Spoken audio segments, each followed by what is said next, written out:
What's up, Cowboy Nation and Cowboy Headquarters, and welcome to the Cowboy Huddle.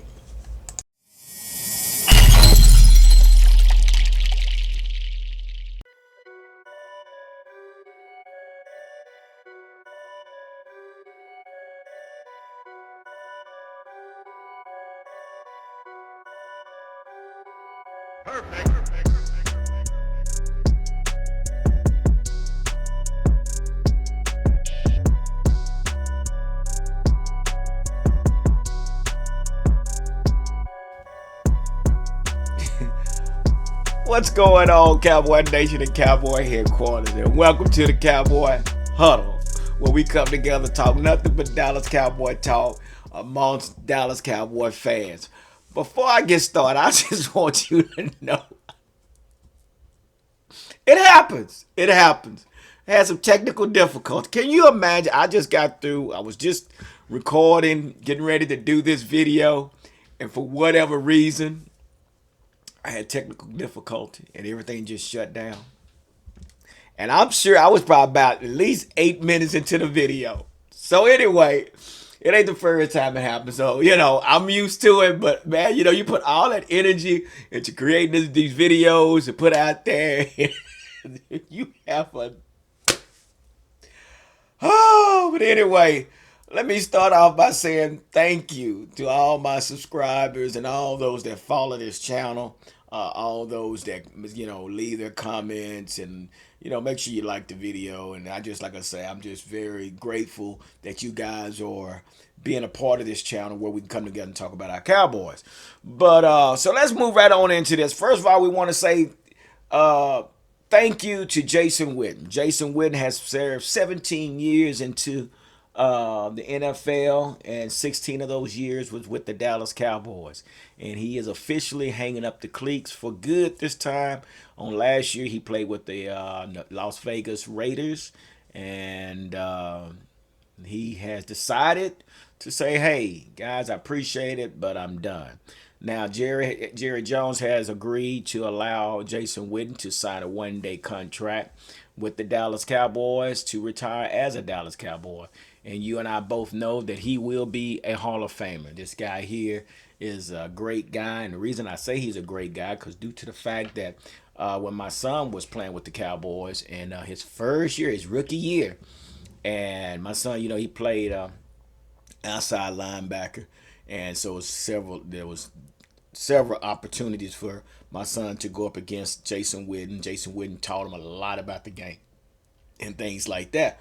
So the first game, the first preseason game, he's on the punt team going down to cover a punt, and sure enough, he tore his ACL. Okay, so we knew it wasn't me and his mom. I knew that something was going on, something wasn't right. Come to find out, it was his ACL. So after the game, all the parents and all the family goes into this big family room where they have this big buffet, and you sit down and you eat and you socialize with all other players' families and things like that. Well, we was waiting on Brandon to come out the back, but at the time while he was back there, the first person that came up to us and asked about his well-being was Jason Witten. He was the first one. He asked, he said, hey, is Brandon okay? And I'm like, well, we still waiting to hear.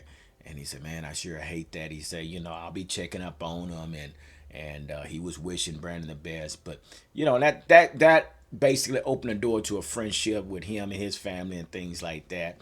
And we appreciate his passion, and as far as his taking time to look out for Brandon as well. So it was a great thing, and it was a start to a great friendship and dealings with him and his family throughout that season. So anyway, we want to say congratulations to Jason Witten. We want to say congratulations for time served with the Dallas Cowboys, and we appreciate everything you've committed to this team and your loyalty to the team. So we wish you the best. So we're going to move right on along, and because I got to find the energy again.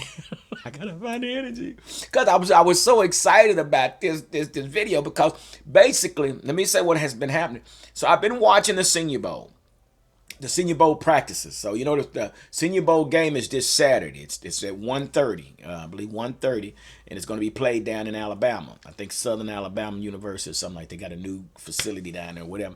So I've been kind of watching the practices and things like that, because they basically what has happened this year, that the combine is going to be totally different. And what I mean by that, there will not be a organized uh, practices and things like that.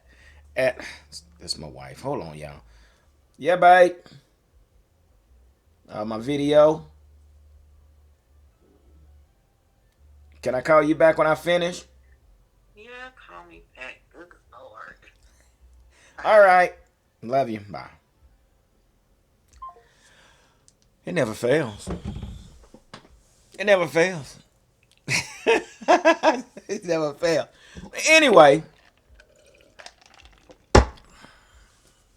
it won't be happening in the outfield. Boy, sometimes you got to bob and weave, because everything coming at you, you got to, throw that combination or something, because today has been one of those days. You know how you like an uphill fight? That's been my day today. But you know what? Sometimes I have to laugh when it's not funny, and I'm okay with that. So we're gonna get through this, and I'm gonna make this video gets out. So anyway, the combine will not be the same. So what they have done, they have changed the way they're gonna do the combine. The combines will actually be held at each player's university, I think, to some extent. So what usually happens, they go through the combine, and then from the combine, those same players, they have a pro day at their colleges. And so what this going to happen this year, that all the combine workouts are going to be at the players' colleges, due to the fact of the pandemic and things like that. So I have been watching this Senior Bowl practice, because a lot of players had opted out. A lot of players had opted out due to the fact, because of the pandemic, so they didn't play last year. And then a lot of schools didn't play due to the fact that they couldn't, because they ruled it out for the season. So this is a perfect opportunity for these players to come out and showcase their talent. So I'm thinking it's going to be very, very competitive. And I'm going to tell y'all something. What I saw, and I know I gave you guys a lineup of where we need to draft and how we need to draft and things like that. But these are some Senior Bowl nuggets that I'm finna give you guys. These names here. These names have been standing out in practice, and I've been looking at, who is that kid? Who is that kid? Dang. So I'm talking about from receivers. Oh my God. This one receiver, I'm just throwing him out here. He ain't gonna last long. We won't be able to get him. His name is Dwayne Estridge. Okay, I'm just gonna throw his name out there. We won't be able to get him, but this guy is a beast. Woo. But that's not who I really was looking at, because where our needs are is on that offensive line. And way things are looking, we're going to have to revamp this whole offensive line. And I'll tell you why later on in this video. But I went along, and I was checking out the players. But let me give you these names, and I want you guys to remember these names, and you guys can look them up too. But if you decide to watch the game tomorrow, remember these names and try to keep your eye on these guys, because we might not get them in the early rounds, but there's a couple in here that might surprise us. And you're going to say, well, who is that? Well, I'm going to tell you who it is. Just in case we don't get who we should have got, well, we might have just got a steal. Or if we don't get them early, we might get them later. But just remember these names, because these are names that probably can step in and help our offensive line. And but let's go on with that. So this first guy name is David Moore. David Moore is from Grambling State. This guy is 6'3", 320 pounds. He plays center. He can also play guard. This guy is a beast. This guy is so tough that the nose tackles couldn't get off the block. Dude wanted to fight him. You're doing your job when you holding the guy up and he can't get off the block. He gets so upset now he wants to fight. And the dude kept, and then all David Moore said, I'm here. What's up, little man? You want none of this? So David Moore, man, he's a beast. He's tough. This guy here will not allow your quarterback to get sacked. I promise you. This guy has great technique. He's, like I say, he's super strong, and he's solid. So yeah, this guy is David Moore from HBCU Grambling Tigers. So that's great recognition. So like I said, all these guys that I'm giving you, these are guys that their stock is definitely gonna go up. And even if we don't get them, we need to keep an eye on where they do go. Cause I guarantee you, we'll be hearing about their names. Next guy is Drake Jackson. Drake Jackson is straight out of Kentucky. He's 6'2", 290-pound guard. This guy here, oh shoot, solid. This guy is strong and has great technique. He's another one that's not going to allow your quarterback to get sacked. I mean, I was impressed. Never heard of Drake Jackson before until I started watching his Senior Bowl practices, and I've seen some names that's not getting any media coverage, but these guys definitely show some great talent. So yeah, this is Drake Jackson out of Kentucky. So he's a guard as well. He's a center guard as well. So like I say, I'm bringing some individuals in here that's gonna push. Because once again, Zach Martin, which I understand he should be okay, but is he okay? Connor Williams still lighting the britches. It's time to start rotating somebody else in that can take that spot maybe. I understand y'all gonna say, well, we got McGovern. Okay, well that's fine too. But when I always bring another center in or guard in, because remember, we don't know what's gonna happen with Joe Looney, you know. So now what we're doing, we're creating depth because what we don't have on that offensive line, we have no depth. Brandon Knight, I'm sorry to say, but he won't be a starter. Terrence Steele will not be a starter. They need more work maybe later on, but right now they're not ready. So we'll just see how that works. But these names I'm giving you guys, I really think they can come in and basically help us. This next individual, whoo-wee, straight up beast. His name is Deontay Smith. Deontay Smith is out of East Carolina University. 6'4", 274 pounds of nothing but offensive tackle. Dude is powerful, tough, and solid. When I say hold that edge, he holds that edge. This individual here, I was really impressed watching him work out, get some of these D1, D1 schools, which he's D1 as well. But just to see him go up against these other seniors with the experience. I mean, this guy here, man. I mean, it was like a piece of cake for him keeping these guys off the quarterback. So yeah, this is somebody we need to look out for as well that could come in and have big guy, huge guy.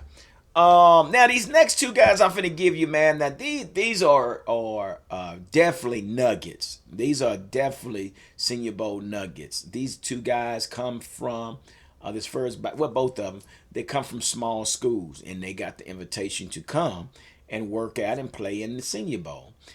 This first individual, his name is Quinn Maynares. That's his name. Quinn Maynares. He's out of Wisconsin Whitewater. He's from a Division III school. He stands at 6'3" and a quarter inch in height, and he weighs 320 pounds. He's also a guard or a center. Come on now. You can't go wrong with that. But this guy here, he's solid. He's smart. Has great techniques. He's fast off the ball. He locks up on his block and he holds his block. So Quinn is definitely his stock is definitely going to go up. I promise you that. So, and on to the next one. The next one is our boy Spencer Brown. Big Spencer Brown out of Northern Iowa. This kid here stands at 6'9", okay? He stands at 6'9" at 321 pounds. You hear me? All offensive tackle, baby. All offensive tackle. You hear me? So this guy here, now the thing about him, Spencer, he played tight end, but he bulked up to play tackle. And by him playing the tight end position, he moves extremely well in space. And because of his competition, people have been asked, well, will he be able to play at the next level? Let me say this here for a fact. Because the competition that he had, he dominated. And by him dominating that division, that's why he got the invite. Okay, so let's not say because of what school they went to or he won't compete, but he dominated in his competition in his division. So here we are. So remember the name Spencer Brown. So this is the reason, guys, I give you these names due to the fact that because we got some issues. We still don't know the status of Tyron Smith. People saying, well, just cut Tyron Smith. I just say that's just a big mistake if you ask me, because I'm sure we can probably get 6, 7 games out of him.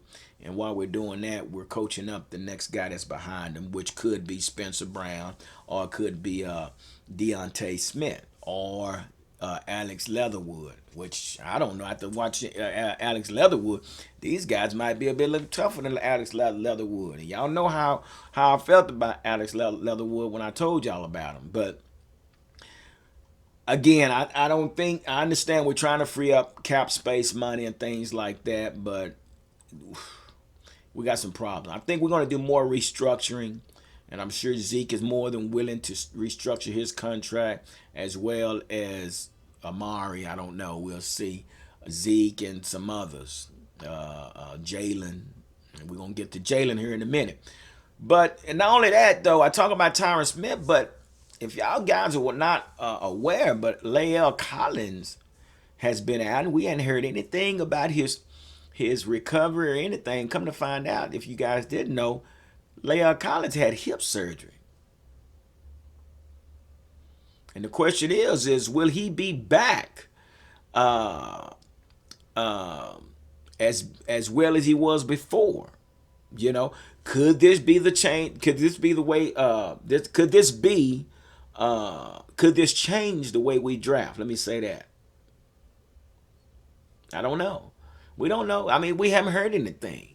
We don't know the progress of Lael Collins. So we might now have to find the right tackle.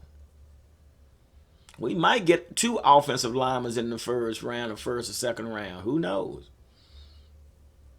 Who knows? But yeah, so this is where we are, guys. I mean, it's still up in the air about. So we might just really need to focus on this front line now. And I understand we're looking for a defensive tackle and things like that. We might can still get that individual, hopefully. But, ooh, man, we got to see how this thing gonna work out. So, what I did a little work to look at some free agents at the linebacker position. And let me say this here to you guys right now, man. It ain't nobody out there. I understand we saying get rid of Jaylon and let's move on from Jaylon and find somebody else. Okay, well, there's 2 issues with that prominent linebacker. Number one, the free agent linebackers out there. Now we know Jaylon. I think Jaylon is nothing but what, 25? And all these free agent linebackers, they're 30, 31, 32 years old. And a lot of them are very expensive. They got a lot of miles. I talked about the last video. You're going to get your car, make sure it got less than 100,000 miles if you're going to be a used car. Anything over 150,000 miles, that's too many miles. So yeah, I'm looking at some free agent linebackers out there. Like Levante David. I pulled him up. This guy got a contract for 5 years for $50 million. We can't afford no linebacker like that. And this guy, what? How old is this guy? He's in his 30s. You know, KJ Wright is another guy, 31 years old. Josh Bynes. Josh Bynes is probably one that we probably can get. I don't know, but he's been in the league 10 years. So do you want to give up Jaylon Smith, Van Der Esch, those 2 at least, to bring in some free agents? Or do you want to... Now, I say that about these free agent linebackers. Now, the ones in the draft, a lot of these guys are small, man. Who is the guy? Oh, shoot. Oh, it was one guy out of South Carolina everybody's talking about. But, man, the guy... no, not South Carolina. He's out of North Carolina. The guy's only 6'1", 6'2", at 225. That's safety. Dude, you are not coming in here to play a linebacker at 225. Man, you're going to get your cap peeled back. You understand? That's just not no two. And I'm hearing this. Oh, what is that guy's name? Out of North Carolina. Look him up. 225? Oh, well, we can bulk him up. Okay, well, yeah, 2 or 3 years. So you mean to tell me you're going to get rid of Jaylon Smith? Jaylon Smith? To bring in somebody that lightweight like that? Again, when we talk about Jaylon Smith, man, like I said, we're going back to the 4-3. I think we could probably put Jaylon Smith maybe on the weak side, play on the weak side and get some pressure off that weak side. And Layden stays in the middle if he stays healthy. So now here's the question. Now they're asking, which one is more valuable? Really? Which one is more valuable? You have to go with Jaylon Smith. Van Der Esch can't stay healthy. Sean Lee can't stay healthy. How can you ask which one is more valuable? But we want to get rid of Jaylon because Jaylon just plays so bad. Again, when you playing a part of a defense that's giving up 473 yards in one season, it's not just the player. It's not just the player. It's the scheme. It was the coaches. And you asking 2 linebackers to do something that 3 linebackers that you need 3 linebackers to do. So let's at least understand. We'll say $10 million we get rid of Jaylon. Okay, fine. You're gonna go out here and get $10 million to a 31-year-old linebacker when you got a 25-year-old linebacker. Come on, y'all, do the math. But anyway, that's where we are, man. I was going to go ahead and talk about Dak, but we'll talk about Dak on the next one, man. But when you get a chance, man, y'all check out these names. And if you watch the game tomorrow, make sure you keep a close eye on each one that I've given you. Well, with all that being said, man, I'm going to move right along, get on out your way, because it took everything in my heart, my spirit to get this energy up again, because I had technical difficulties before. But anyway, man, y'all get ready to enjoy y'all weekend, TGIF. And let's walk through this weekend so it won't go so fast. Anyway, hey, make sure you hit the like button. Holla.